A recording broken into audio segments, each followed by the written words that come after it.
Ночь собирается, и начинается мое обращение.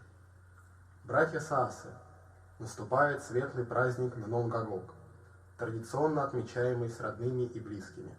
Праздник, несущий тепло и уют. Это был очень трудный гогог, наверное, самый сложный за последние меморфозы. Заржавели последние ускорейки, наступил неурожай, в общем-то радоваться почти нечему. Но я хочу напомнить, что почти завершен процесс восстановления кокца, проделывается множество инноваций, а также значительно укрепился режим в Саасе. Знайте, что я посвящаю свое обращение богам Быку, Нечитайло и Дочи Воды, и призываю вас молиться им и всячески их почитать, в том числе с помощью жертвоприношений. Саасия станет великой.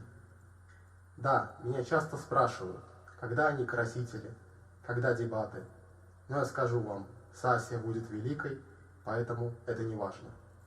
В следующем году нас ждет референдум о восстановлении монархии, а также множество всяческих других интересных событий, в том числе и печальных. С Новым годом, братья Саасы! Желаю вам здоровья, любви и процветания.